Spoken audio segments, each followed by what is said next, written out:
গরিব, যুব, অন্নদাতা, কৃষক থেকে মহিলা সবার জন্যই এই বাজেট। মোদিনমিক্সকে স্যালুট লিখে সোশ্যাল মিডিয়ায় পোস্ট করেছেন শুভেন্দু অধিকারী। তিনি লিখেছেন, আয়কর ছাড় থেকে শুরু করে প্রবীণ নাগরিকদের কথা ভেবেছে কেন্দ্র। পাশাপাশি মহিলাদের সুরক্ষা থেকে যুব সমাজের দিকেও নজর দেওয়া হয়েছে। এই বাজেট স্কুল শিক্ষার দিকেও এমন ভাবে নজর দিয়েছে যাতে শিক্ষাক্ষেত্রে অল্প সময়ের মধ্যেই আরো উন্নতি হয়। 12 লাখ টাকা পর্যন্ত বার্ষিক আয় করমুক্ত থাকবে, যা মধ্যবিত্তের জন্য গুরুত্বপূর্ণ স্বস্তির বার্তা। তৃণমূল যখন বাজেটকে বিহারমুখী বলছেন, তখন রাজ্য বিজেপি সভাপতি তথা কেন্দ্রীয় প্রতিমন্ত্রী সুকান্ত মজুমদার পাল্টা আক্রমণ করে বলেছেন, কেন্দ্রের কোনো প্রকল্পই তো এ রাজ্যে বাস্তবায়ন হতে দেওয়া হয় না, তাহলে কেন কেন্দ্রীয় প্রকল্প নিয়ে ভাবছে তৃণমূল? আমারই করে সবসময়, তাদেরকে আপনি প্রজেক্ট দিয়ে কি করবেন?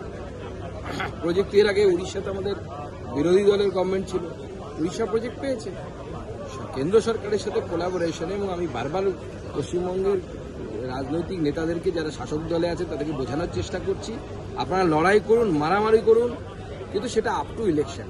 কিন্তু ইলেকশনের পর ডেভেলপমেন্ট, সেক্ষেত্রে আমরা ওরা করা উচিত না।